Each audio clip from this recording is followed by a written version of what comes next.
Hey, ladies and gentlemen, this is Carmine Sabia for Explain America and Fani Willis. The nightmares just keep piling up for her, and I love it. Before we get started, please make sure you like, comment, share, and subscribe.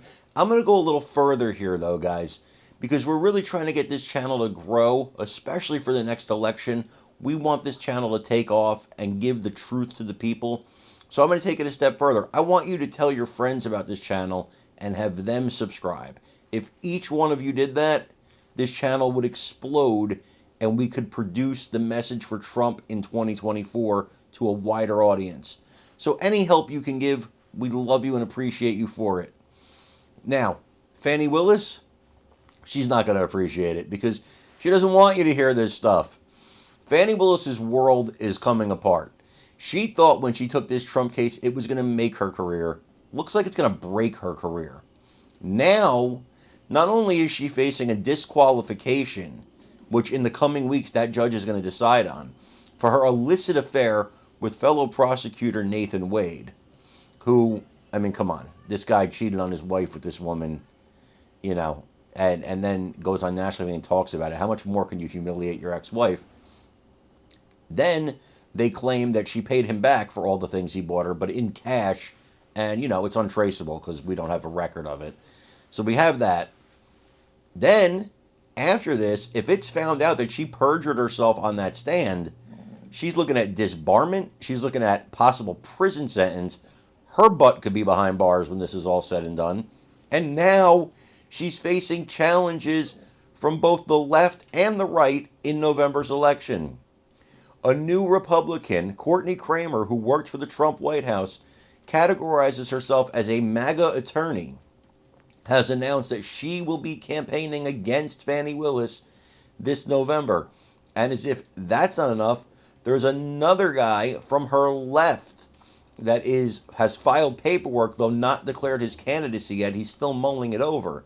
But he's filed the paperwork to run against her. It's the same guy who ran against her in 2020. And, when she was doing that, she said, I won't be one of those district attorneys like our last one who has an affair with his underlings while in office. Boy, did that soundbite come back to haunt her. Fani Willis, her entire world right now is falling apart. I want you to watch an older video. This is from August, but it's very telling of the woman who is now challenging Fani Willis for her spot. First of all, beautiful woman. Second of all, very smart woman, young woman, who really wants to crack down on crime in an area that's crime-ridden. Watch this video, and then please give me your opinions when you like, comment, share, and subscribe. I'm Carmine Sabia for Explain America. We love you guys. God bless you. Take care, everybody. Courtney, what the hell is going on here? John, like I said, she spent 2.5 years on this investigation. She had to do something.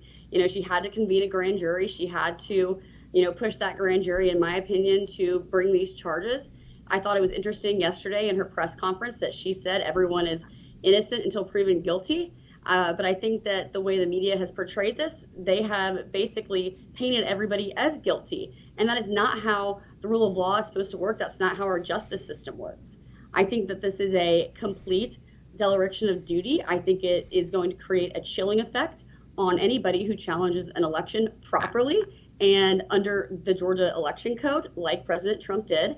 And it also begs the question of why is Fani Willis bringing this? If you look at Arizona and Michigan, the attorney generals in both of those states brought the lawsuits against their electors for challenging the election. So why Fani and why now? I think that in the coming months, she said that she wants to try to have this trial within 6 months. I think that that's absolutely unrealistic. There's going to be a ton of motions that are going to be filed, barring whichever judge is actually going to pick this case up.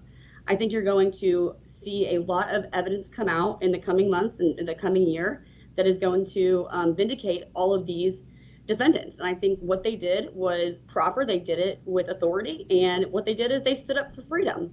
And I think that this just shows that the left is persecuting every Republican they can, any conservative they can, just to try to win. And this is a absolute expansion of RICO. Let's just be real. There's never been a former president, a president, or anybody that's been indicted under RICO for election charges. That's absolutely unfathomable, in my opinion. But I think that just once discovery starts happening, you're going to see some of these communications coming out, these emails coming out of what happened during that time. And I think you're going to see that what happened with David Schaefer and with President Trump and with everybody involved, what they did was lawful. You know, Courtney, you were there right in the middle of this, so that's why I really wanted to have you on today. At any point in any of the things that you did during the end of 2020 or the beginning of 21 as we were looking into this stuff, did you in your mind think that anything you guys were doing was even remotely possibly illegal? Not at all. Everything that we did was justified under the law. I pretty much memorized our election code book. It was like our Bible at the time. I think that every step of the way, what we did was lawful. I think every step of the way, what all the lawyers did was lawful. And also, let's be honest, you're supposed to zealously advocate for your client. So all the lawyers that are being charged here, I can't believe that she's doing that just because she obviously feels like she has evidence. However, our code of ethics says that you are supposed to zealously advocate for your client. And I think every single one of these lawyers did that, and they did it perfectly. So we're going through all this, Courtney Kramer, and you've been with us from the beginning, and I just want to thank you for how many times you've come on and given your time up here for a very long time. You've been with this thing from the beginning, and so was I. Did that tour in Georgia, ended up buying a radio station there, AM 1690, because we were just so upset with what got on. But there's 150,000 absentee ballots sitting in a warehouse in Fulton County that multiple lawsuits have been filed. Judge Amiro now back in control of it, just trying to get a forensic audit. The purpose of the forensic audit is that we have 6 affidavits by election veterans alleging that up to 30,000 of those ballots were fake. Fake, F-A-K-E, fake. Fake means not like somebody didn't sign it. No, fake. Ran through a copy machine and then jammed in the scanner. That's the allegation. 6 affidavits. Never have we had a forensic audit. They're still sitting in a warehouse. Why not? I think that no judge wants to actually issue this audit. I think that the problem you've seen across the board, even with trying to get a hearing for President Trump back in early 2021, is that no judge wants to touch this. I think you're going to see that going forward with Fani's case as well. No judge wants to touch this. It's so almost toxic just to even have this being brought against the president. But like you said, that's another sign that what they did in 2020, they're vindicated. There's proof that there was misconduct and fraud and irregularities. And that's why President Trump brought the lawsuit. Everything that you've seen come out since 2020 vindicates what they did. That is why, in my opinion, this indictment is absolutely frivolous.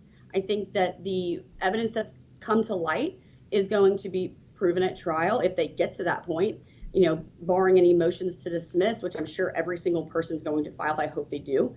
Like I said, I do think it's a frivolous lawsuit. And you have so much evidence in favor of these defendants.